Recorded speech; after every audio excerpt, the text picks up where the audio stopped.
Vincent Chouinard, coordonnateur clinique au Centre pour Hommes Autonomie à Québec. Bienvenue, on n'est pas du monde. Merci.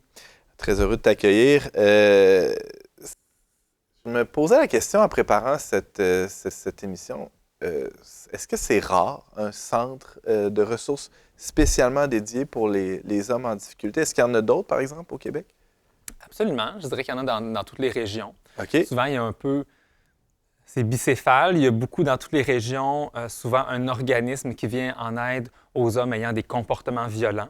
Ça s'est développé à travers les décennies. Mais aussi, souvent, des fois, c'est dans le même endroit, plus une mission santé, ce qu'on appelle santé-bien-être des hommes. OK. Donc, autonomie fait partie plus de ce giron-là des hommes en difficulté, en cheminement, que juste uniquement se spécialiser en hommes ayant des comportements violents. Mais bien sûr, on voit de tout, en fait. Ça nous amène à voir toutes sortes de situations. Mais ce genre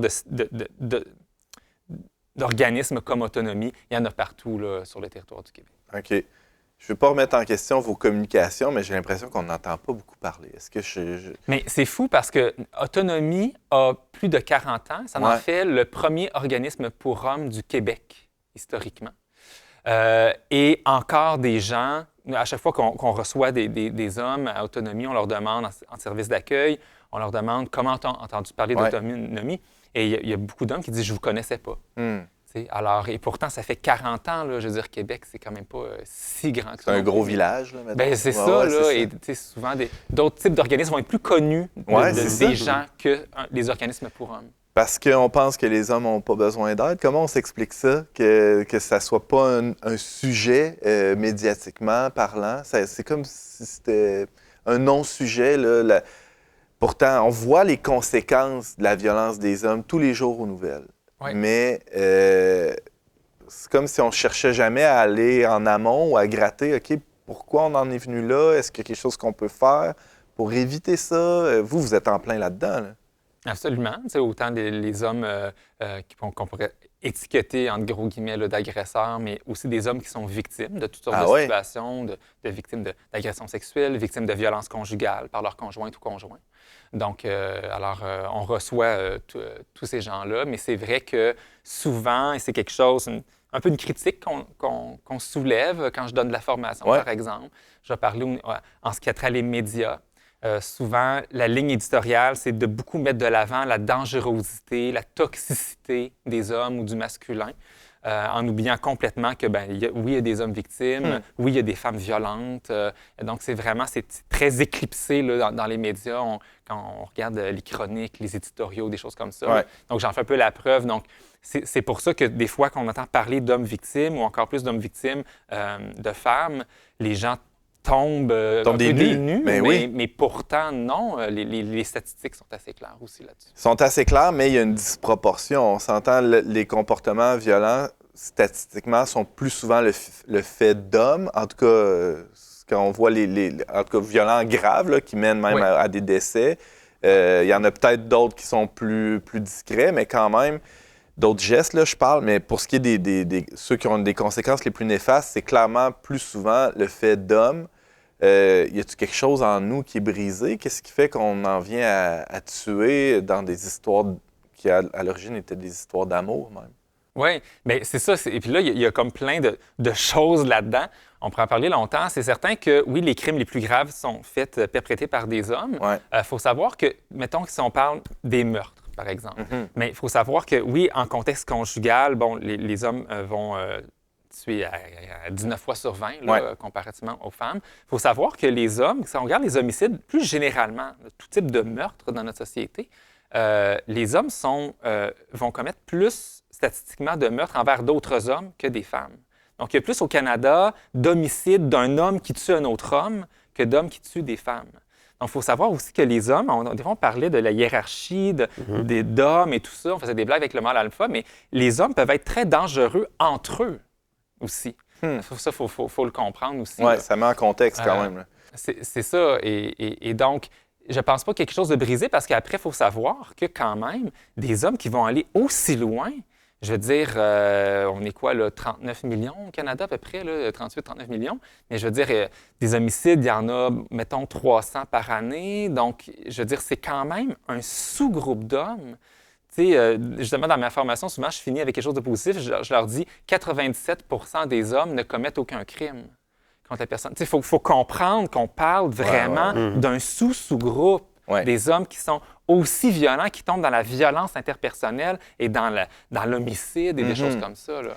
Sans même aller aussi loin, c'est très éclairant ce que tu dis, Vincent, sans aller aussi loin que le meurtre, tu l'as évoqué, il y a la masculinité qu'on dit, là, c'est utilisé ad nauseam, toxique. Hein? Et ça associe deux concepts, le fait d'être homme et le fait d'être toxique, presque de manière automatique, en tout cas assez souvent. Quel message ça envoie, ça? Bien, c'est certain que déjà, moi, je vais souligner le double standard de ça parce qu'on parlera peu ou jamais de féminité toxique. Alors déjà là, qu'est-ce qu'on veut dire? Qu'est-ce qui dérange? En général, on va parler de masculinité toxique quand on parle de la violence des hommes. À ce moment-là, moi, je préfère parler d'inadaptation et de comportements qui sont inadaptés.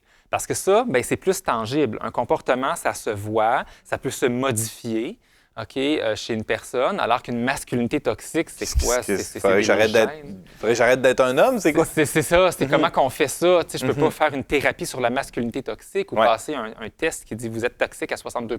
Cela dit, il y a clairement des comportements qui n'ont aucun bon sens, qu'il faut recadrer. Là. En tout cas, il y a un travail à faire. Chez les hommes et les femmes. Chez les hommes et les femmes, clairement. Donc ça se travaille. Moi, si je reçois un homme en autonomie, bien là, je peux voir qu'est-ce qui fait problème, qu'est-ce qui est difficile pour toi dans ta vie. Est-ce que c'est toi qui as des comportements violents? Est-ce que c'est toi qui en subis? Et de voir ou qui en a subi. Qu'est-ce que vous offrez là, comme accompagnement, comme service à autonomie, Donc, par exemple? on a des services de groupe et des services individuels. Le groupe, c'est intéressant. On en a beaucoup sur différents aspects. C'est très puissant de se retrouver justement en gang de gars, de parler. Mettons, moi, quand j'anime un groupe pour les hommes qui ont été victimes d'agressions sexuelles dans l'enfance, par exemple, le groupe en soi est thérapeutique, de se retrouver avec d'autres hommes qui ont vécu ça. C'est très tabou, ça, pour des hommes d'avoir vécu ça, que ce soit un agresseur ou une agresseuse. Alors ça permet justement de trouver, de briser une espèce d'isolement en lien avec ces problématiques-là. On a des groupes pour les hommes en rupture. Il faut savoir que souvent, la rupture conjugale est un fort mobilisateur. Hein? L'homme va attendre, et là, quand arrive une rupture, qu'elle soit dans un problème, dans un contexte de difficulté ou des fois une belle rupture. Des fois, on se quitte, on se dit, on est plus des amis maintenant, c'est terminé. Mais ça ne veut pas dire que l'homme peut être pas dévasté quand même et avoir besoin d'en parler, il est triste, tout ça. Alors, peu importe là, le portrait, on a des groupes pour des hommes en rupture, des groupes sur l'estime de soi, la gestion des conflits, les émotions, père et DPJ, donc plus les hommes qui sont en lien avec la DPJ. Donc, on aborde tout ça. Et des fois, les hommes ne peuvent pas ou ne veulent pas faire du groupe, alors on peut offrir de l'individuel à ce moment-là. Un soutien plus un à un. J'imagine un profil type, là, un gars là, qui a dépassé les bornes, il s'est fâché, il a lancé des assiettes chez eux. Je sais pas, sa blonde a eu peur, elle a appelé la police, ou je sais pas. Puis là, il débarque chez vous, soit à cause qu'un juge lui a demandé, ou par prise de conscience. Hein. J'ai déjà rencontré quelqu'un qui m'avait dit « j'ai besoin d'aide, je pense qu'il faut que j'aille consulter ». Il débarque chez vous. Qu'est-ce que vous faites concrètement? Comment vous l'accueillez, cette personne-là? Bien, la première étape, c'est toujours un service d'accueil. Donc, on s'assoit avec lui puis on va voir c'est quoi tes besoins, c'est quoi tes difficultés, qu'est-ce que tu fais ici, comment tu penses qu'on peut t'aider. Donc, on évalue un petit peu. Généralement, on va lui poser des questions. Bien, est-ce que tu consommes? Y a-tu de la toxico? Y a-tu des problèmes de santé mentale connus? Qu'est-ce qui est arrivé? Puis toi, bien, est-ce que tu sens que tu as besoin de changer ou pas, puis qu'est-ce qui devrait changer selon toi? Fait on va tout débroussailler ça avec le gars, et c'est là qu'on va voir est-ce que nous, on est la bonne place pour l'aider ou pas. Des fois, il faut plus se référer vers le réseau, vers de la psychothérapie ou des choses différentes vers le médecin. Ça n'empêche pas que nous, peut-être, on va pouvoir aider sur certains aspects. Et c'est là, à ce moment-là, si c'est la réponse, c'est souvent complexe, hein? Des fois, il y a c'est ça, c'est multifactoriel, là, souvent, les problèmes. Là, et on sait que les gars ont tendance, une petite différence homme-femme, les gars ont tendance à attendre à la dernière minute, il est minuit moins 1 ou il est rendu minuit et 5, Parce que madame est partie ou justement le couple a explosé. C'est ça. Il est trop tard. Des fois, quand on parle de comment qu'on éduque les garçons à être forts, à être celui qui règle les problèmes, celui qui n'a pas de problème. Alors, quand on dit, mettons, les femmes et les enfants d'abord, ça veut dire que c'est le gars en dernier, là. Alors, lui arrive, puis il est souvent un peu trop tard, où les choses sont vraiment rendues un peu catastrophiques, puis il a besoin d'aide maintenant, puis il veut que ça soit vite, puis il veut... Alors, donc, c'est assez typique là, de certains gars. Ouais. Alors, donc, on va regarder qu'est-ce qu'on peut faire assez rapidement pour l'aider. Mais bien souvent, il y a un travail à long terme aussi qui doit s'entamer à ce moment-là. Tu viens de l'aborder rapidement, Vincent Chouinard. Je rappelle là, que tu es coordonnateur clinique pour Autonomie à Québec. Il y a une différence entre les gars et les filles. Est-ce que tu as l'impression qu'on a tendance à l'amenuiser ou à la diminuer ou à la mettre sous le tapis, ça aussi, cette différence-là, comme si, bien sûr, il y a des caractéristiques, il y a des éléments qu'on va retrouver autant chez les gars que chez les filles, qui vont s'exprimer plus ou moins fortement de part et d'autre, mais y a-t-il des différences vraiment? J'oserais pas dire essentiel, mais naturel, qu'on retrouve surtout, disons, chez les gars? Bien, tu sais, c'est une question souvent de moyenne. C'est certain que, tu sais, parce que, tu sais, il y a tout le côté, bon, qu'est-ce qui est un déterminisme biologique, qu'est-ce qui est un déterminisme social. Des fois, les deux sont un peu enchevêtrés. Dans mon bac en psycho, on nous disait que c'est 1 fois 1 égale 1. Là. Tu sais, je veux dire, c'est autant biologique que social. Et fait que c'est difficile d'extirper ça. Ouais. Et on ne peut pas trancher ça au couteau. Ça vient de tes gènes ou ça vient de ton éducation. C'est imbriqué. C'est ça. Bien Puis, souvent. Et toute la variabilité, souvent, je vais dire, il y a plus de différences entre les hommes eux-mêmes et entre les femmes elles-mêmes qu'entre la moyenne des hommes et la moyenne des femmes. Sur toutes sortes de choses. Mettons le QI, tu sais, le gars le moins intelligent et l'homme le plus intelligent, la différence entre la femme la moins intelligente et la femme la plus intelligente au niveau du QI, là, j'entends, bien, c'est très, très large, comme alors spectre, que la moyenne du QI des hommes et la moyenne du QI des femmes est virtuellement identique. Alors, donc, c'est là. C'est une belle image, ça, pour montrer la diversité même à l'intérieur. J'imagine que vous recevez toutes sortes de gars aussi. Absolument. Bien, nous, on le dit beaucoup à Autonomie. Nous, c'est l'homme dans toute sa diversité d'origine ethnique, orientation sexuelle, d'expression de genre, tout ça, de revenus, d'éducation. On a beaucoup d'hommes à Autonomie qui n'ont pas dépassé le secondaire ou moins, ou un secondaire non complété. Donc, ça fait des hommes, des fois, qui ont besoin de connaissances, justement, qui sont moins alphabétisés, tout ça. Fait qu'on essaie d'en prendre soin aussi, d'en prendre note pour pas qu'ils se sentent trop, de pas trop baser, mettons, tout sur de l'écrit. C'est un plan d'intervention, justement. Tu vas lire ce livre-là. Oui, c'est ça. Des fois, les gars vont dire, bah, tu sais, ils aiment des choses plus concrètes. Donc, s'adapter à ça. Est-ce que vous recevez des critiques? Est-ce qu'il y a des polémiques dans le sens où prendre le parti des hommes, c'est s'exposer quand même à la critique dans votre contexte, non? Oui, tu sais, moi, ça fait plusieurs années que je travaille là, puis des fois, j'ai l'impression d'être sur un petit fil de fer, là, de faire l'équilibre entre, tu sais, je vais-tu passer pour un méchant masculiniste, antiféministe, ou là, tu sais, puis c'est drôle parce que des fois, on va nous reprocher des deux bords. Donc, si, mettons, sur notre Facebook ou dans une certaine situation, je vais dénoncer, mettons, ce que des hommes pourraient faire aux femmes ou montrer de la sollicitude envers les femmes, tout ça. Les dire, bon, c'est ça, vous êtes féministe, tata, c'est une affaire pour les hommes, puis là, vous prenez le parti des femmes encore, tout le temps les femmes, il y en a juste pour les femmes. Bon, alors je me le fais reprocher. Si à l'inverse, je dénonce la violence des femmes, si je dis, bon, des touches comme ça, là, c'est ça, vous êtes un démasculiné antiféministe, il faut savoir que c'est bien pire les hommes que les femmes. Alors, tu sais, alors, des fois, quand je me dis que quand les deux bords me critiquent, je me dis que j'ai bien fait. C'est peut-être bon signe au centre. On parlait de la vertu, là, tantôt, l'équilibre. Si tout le monde te critique, t'es que t'es à la bonne place. Probablement, oui. C'est intéressant, ça, parce que il y a comme un... juste le fait qu'on soit ici, là, 4 gars, là, est-ce que c'est un problème? Est-ce que... J'imagine les filles ricaner dans la régie, là, peut-être qu'ils vont faire du montage puis couper les phrases qui font pas leur affaire. Et on verra les commentaires sur Facebook et YouTube. Mais... Non, mais c'est ça. Est-ce qu'on s'expose à, justement, bon, c'est bien comme si les gars avaient besoin, là, ils ont déjà bien des lieux de pouvoir, des lieux d'expression. On regarde les chroniqueurs dans les grands médias, on regarde les présidents des conseils d'administration.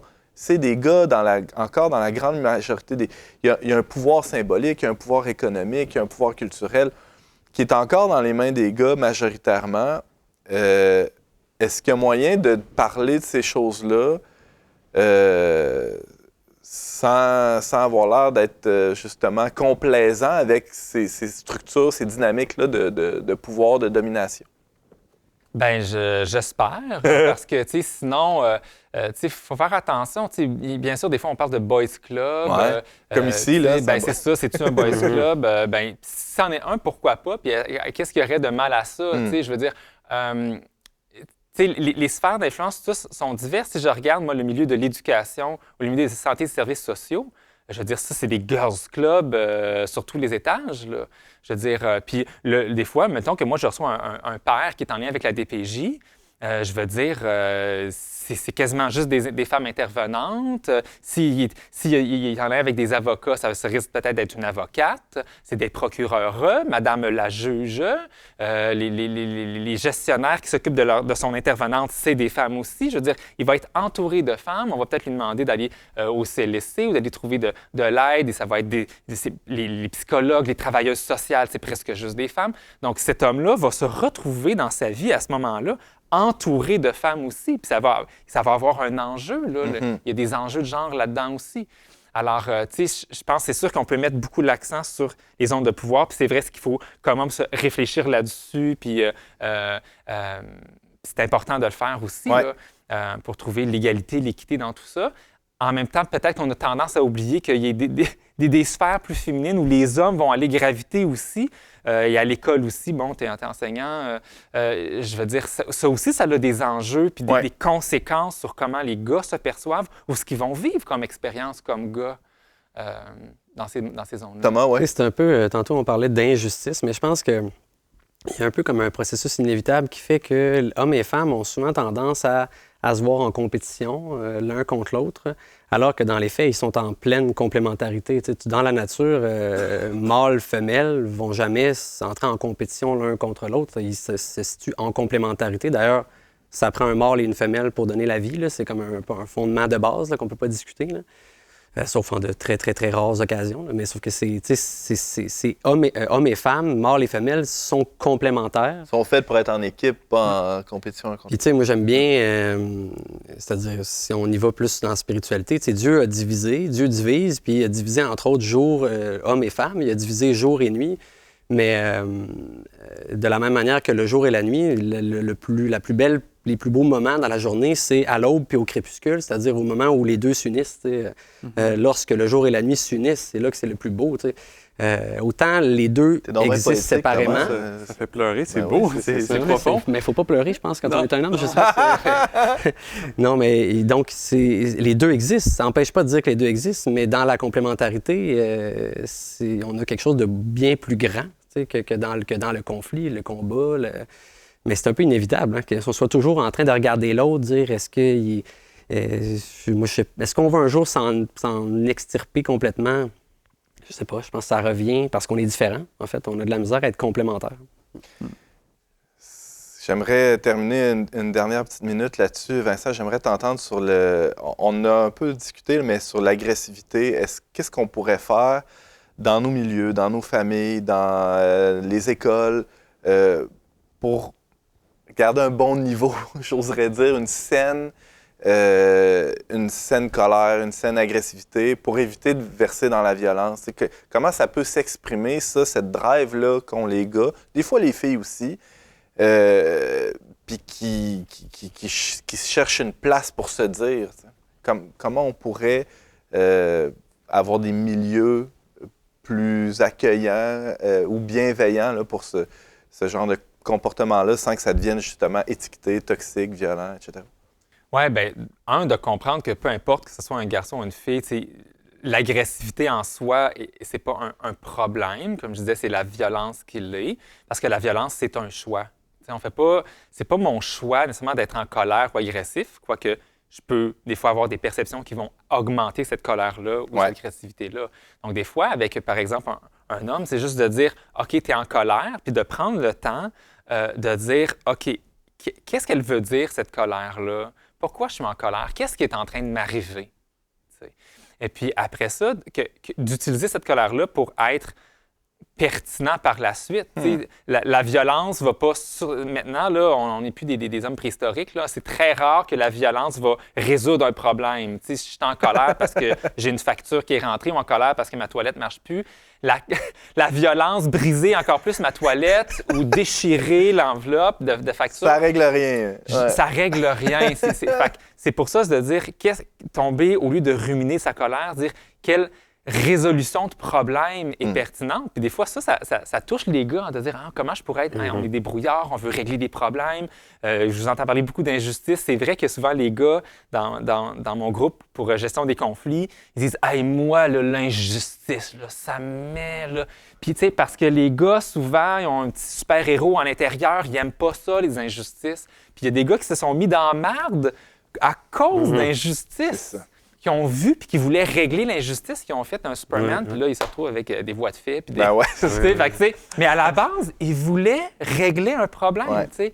Alors ça, de se dire aux garçons, leur donner une trousse d'outils, peut-être plus pertinente, mais sans venir essayer de leur censurer puis de leur faire sentir coupables. Valider qu'il y a des combats qui sont nobles, qu'il y a des expressions aussi de l'agressivité qui sont adéquates, adaptées, puis d'autres, clairement pas. Là. Valider ce qui est valide, ne pas valider ce qui n'est pas valide.